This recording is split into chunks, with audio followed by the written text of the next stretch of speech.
Oh, did we trick you? What's Oh. up? What's up? What's up? What is up, everybody? I am Caleb from You Gamer are, Faith. This is yes. Samuel, and this is Curly. This is Curly. It's like, The hair that I can't get to be quiet today. yeah, it's like throwback to vlog number 1, I think. Yep, mine. It's like totally anti-grab. Yeah. It's very cool. Thank you. Did you almost say Captain Davy Poems? No, even though I kind of almost do that. As you can tell today, it's we're on the couch. It's casual Sunday. Hanging out with Jerf. We're in t-shirts. We hunted this giraffe with our bare hands and made a comforter. No, we would not do that. We love giraffes. We would not do that to them. Yeah, we're actually giraffe safety activists. That's not true either. But we like them. And today what are we doing today? Matthew 8, I think. We are doing Matthew 8. That's right. You knew it. Yeah. I should have thrown you off and had like some other. One of these days, maybe I'll just be like, nope, we're going doing the Ruth 2. Corinthians. Ruth 2. We're doing Ruth 2. Next, don't forget to tune in. Maybe someday we'll do Ruth. I don't know Ruth very well. It should be our next one. I'd like to get to know her better. All right, enough goofing around. Seriously. No goofing and slooping. I hope you guys had a great church day today and had an awesome Sunday. And tune into our previous Google Hangout Bible studies if you want some of chapter 4, 5, 6, and 7. And here we go on 8. Yeah. When he came down from the mountain, great crowds followed him. And behold, a leper came to him and knelt before him, saying, Lord, if you will, you can make me clean. And Jesus stretched out his hand and touched him, saying, I will, be clean. And immediately his leprosy was cleansed. Okay. So immediately, like, he gets off the mountain and does something socially unacceptable. So you're not supposed to just, like, go up and touch a leper. You're bringing up a fantastic point that I'm going to point out here. Now, when people ask, where do I start when I study the Bible? I often suggest starting at the New Testament personally, because having a good understanding for all of that stuff helps understanding the Old Testament, which is a little harder, but it's all integrated. It all goes together. That's part of why the Bible is so cool. Old Testament, New Testament, it's all integrated. The messages are work together very well. And once again, don't take my word or Sam's word for these things. Trust God and read your Bible and listen to what the Bible says and what God says and stuff like that. But this is just us sharing, so be thought-provoking and whatnot.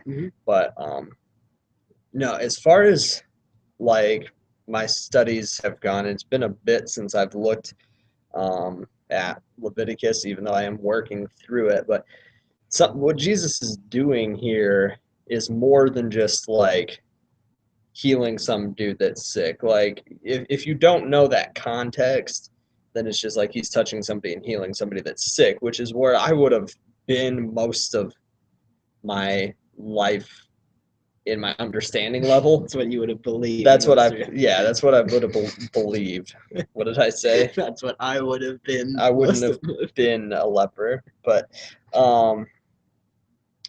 anyways, no, that's what I believed probably or understood most of my life. But the thing is, leprosy is associated very closely with uncleanliness. And as far as I remember, leprosy and touching a leper is associated with uncleanliness. Right, they were outcast, right? Like if you're a leper, like get out of the city. Is that type of deal? You'd have to check the details. I don't remember the details of exactly how they were treated, but it was unclean and considered unclean. I believe the Bible Project on YouTube, they make sweet animated videos, and I think they have one on Leviticus that will explain a lot of this much better or much more clearly. But the point is, Jesus, Son of God, is willing to show kindness to anybody, and he's touching a leper who is unclean. He's physically touching him. He could have probably just said poof, but that would have been outside of God's plan. You know what I mean? It's Right. like Like there was a significance to him touching the there leper. is a significance, and there's a significance to him cleansing or cleaning a leper, because essentially Jesus is removing the uncleanness from the leper. And you know what else he did? What? Removed our uncleanness of sins Yeah. by dying on the cross. Yep. Why are you smiling at that? I don't know. I don't know. Just because it was Because it's like, happy truth. yeah, it is. It is a happy truth.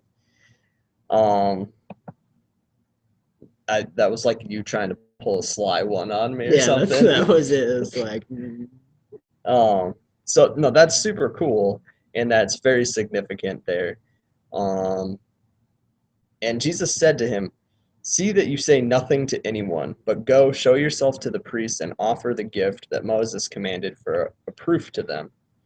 When he had entered Capernaum, a centurion came forward to him, appealing to him, "Lord, my servant is lying paralyzed at home, suffering terribly." And he said to him, "I will come and heal him." But the centurion replied, "Lord, I am not worthy to have you come under my roof, but only say the word, and my servant will be healed. For I too am a man under authority, with soldiers under me, and I say to one, 'Go,' and he goes, and to another, 'Come,' and he comes, and to my servant, 'Do this,' and he does it." When Jesus heard this, he marveled and said to those who followed him, "Truly, I tell you, with no one in Israel have I found such faith." Um, so that's, I mean, a cool moment. I mhm. believe. Oh, by the way, this is ESV translation, if you're wondering. And I believe there's two scriptural places where Jesus marvels. I believe where it uses that word. Could be wrong on that. Um, but it's cool. And it shows a lot of faith that that guy had in Jesus, For sure. and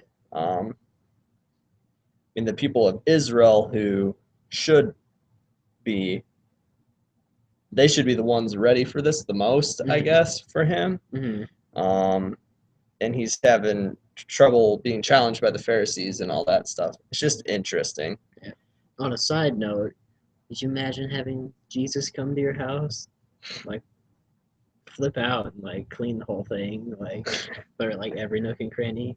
He would just touch it and it would be clean. No, I No. know it. uh, that was like, I don't even know what kind of joke that was, but not a very good one. I apologize. Um, no, I don't know what I would. That maybe this guy knew he wasn't worthy, so I would assume, I would hope that I would also make that connection. I definitely wouldn't be cooking the questionably expired meatloaf for dinner that I am tonight, but I would probably have gotten like a fresh meatloaf, not like 5 months expired frozen meat that might be okay. It looks fine. It looked Ishmael it looked fine. fine. If you never see another Bible hangout, you'll know what happened. This is our documentation. But who died doing what we love, Bible study. So that's horrible. That's I'm sorry. I shouldn't talk like that. Um uh so okay. Starting Matthew 8:11. I tell you, many will come from east and west and recline at table with Abraham, Isaac, and Jacob in the kingdom of heaven, while the sons of the kingdom will be thrown into the outer darkness. In that place there will be weeping and gnashing of teeth. And to the centurion Jesus said, "Go, let it be done for you as you have believed." And the servant was healed at that very moment. Once again, instant heal. Mm-hmm. Um, Matthew 8:14. And when Jesus entered Peter's house, he saw his mother-in-law lying sick with fever. He touched her hand, and the fever left her, and she rose and began to serve him. That evening they brought to him many who were oppressed by demons, and he cast out spirits with a word and healed all who were sick.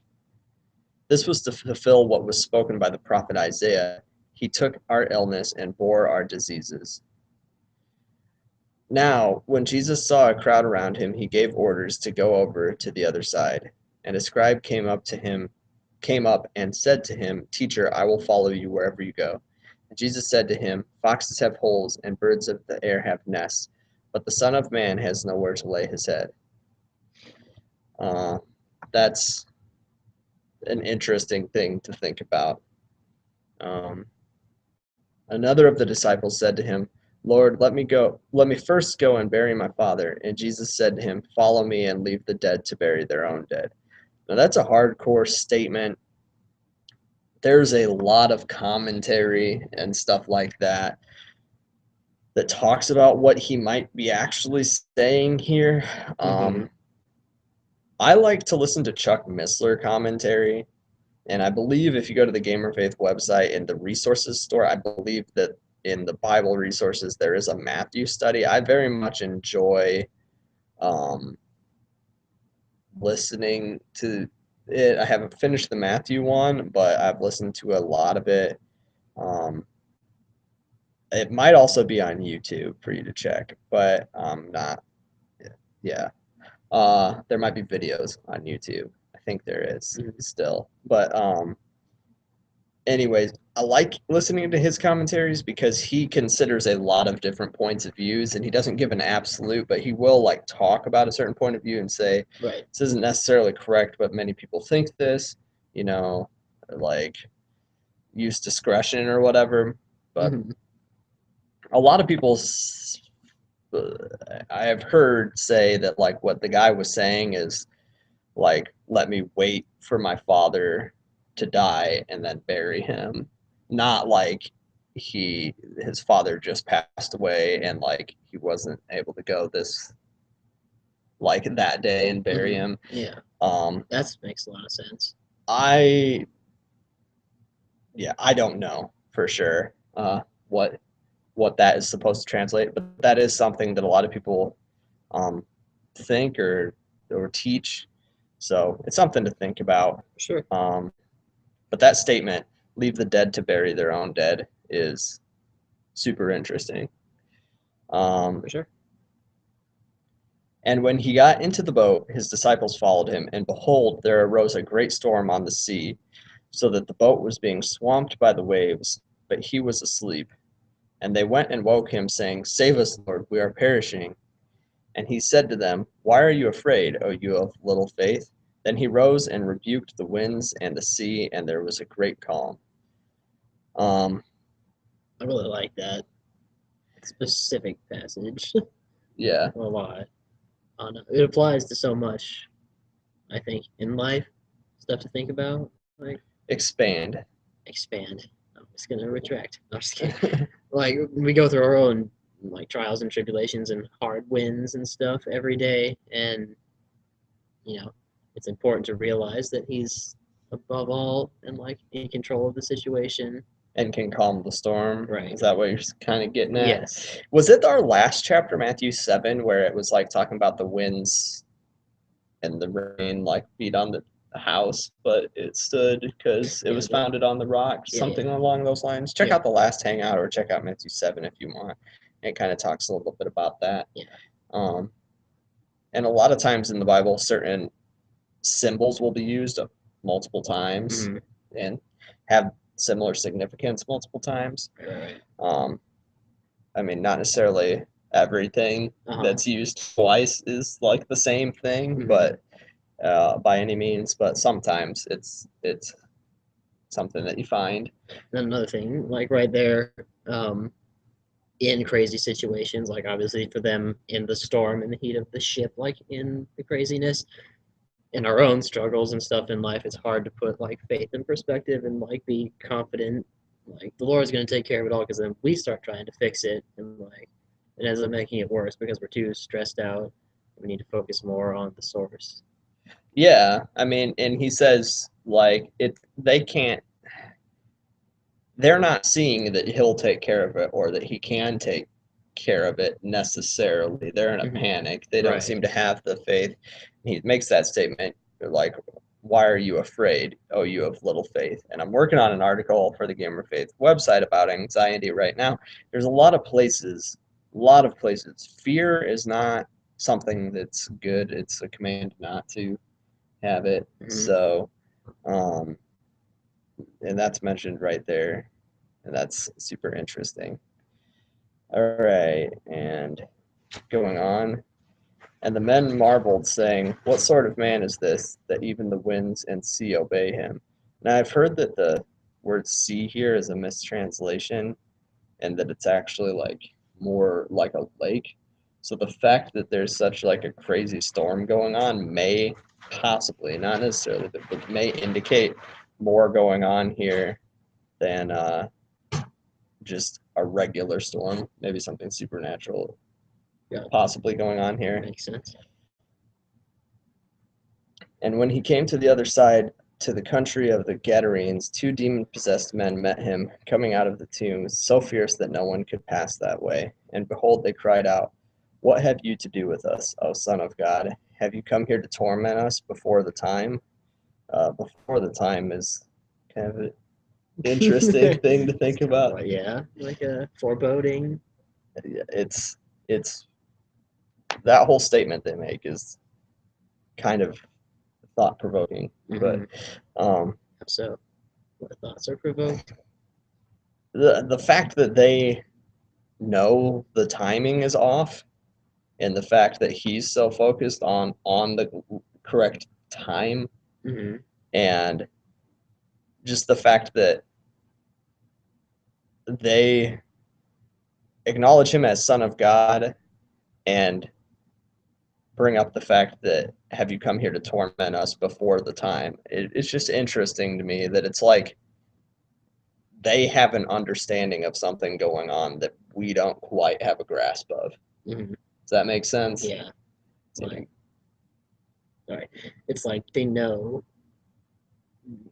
what's gonna happen in the future, and it's just interesting. And they don't necessarily like know the time, but No, they do know that it's not the time or that it's before the time. They seem uh-huh, to know. uh-huh, and they fear him.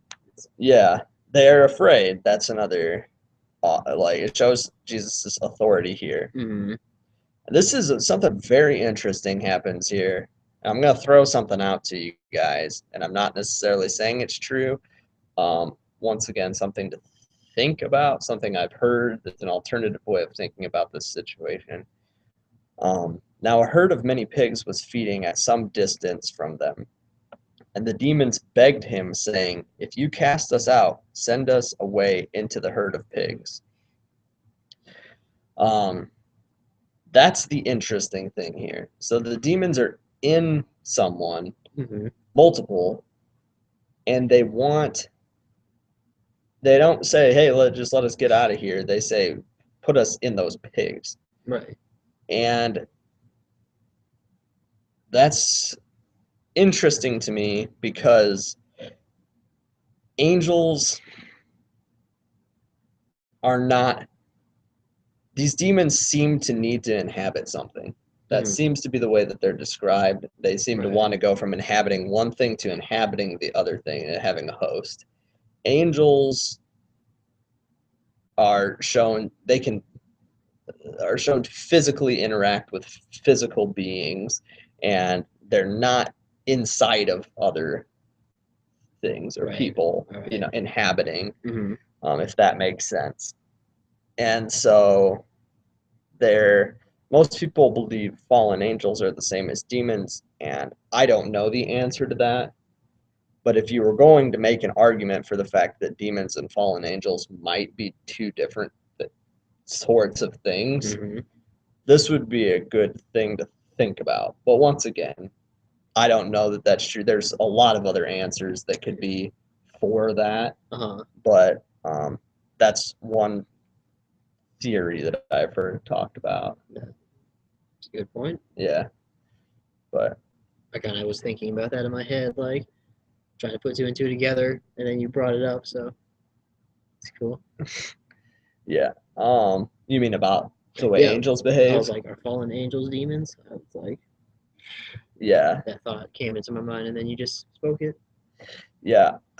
It's I've always been taught fallen angels are demons, and I'm not necessarily saying that they're not, but I am saying that it is interesting to think about. But going down that rabbit trail, I will make the point that the Bible tells us everything that we need to know.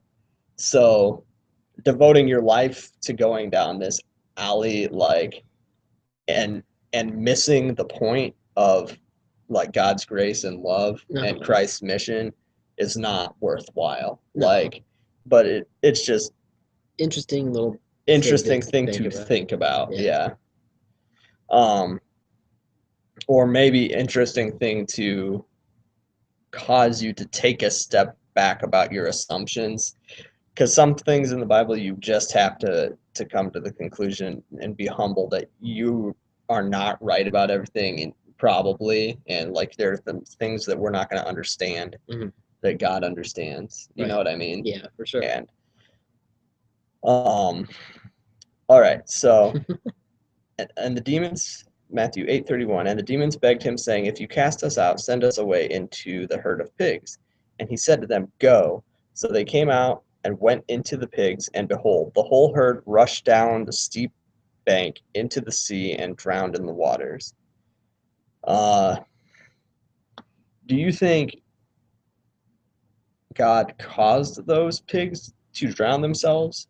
That the pigs themselves were so tormented that they drowned themselves, which could, those two things could both be in alignment. Right. Or do you think that the demons like controlled them to make them go drown themselves? From the point that you just made about them feeling the need to inhabit something, it would make me question like them making the pigs go off and rush and drown. But it is a good, I don't know,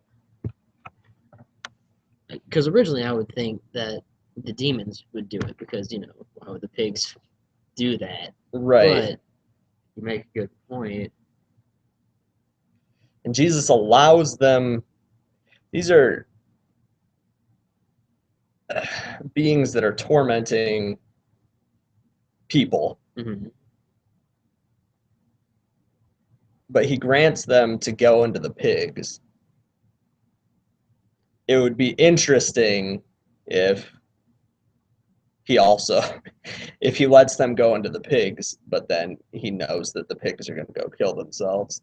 I don't know what Right. that means for them, but It it's means they can't interesting. win. It's kind of seems like a no-win situation Yeah. for, like, Or first they get evicted, and then they get a dumpy pigsty of a place to stay, and then next thing you know, they're drowning. But uh, that's good. They're not the good guys. So, right. um, yeah, God's in control here. Yes, it's funny how we've spent the brunt of this talking about this little section right here. I don't know. There's some It's interesting. a This is some interesting stuff going on here. oh yeah. The other stuff, like, I don't think that this is the most important thing necessarily, like in the Bible or anything like that. Like, it all works together. It's all important. And the leprosy cleansing thing, there's a lot more to that. Mhm.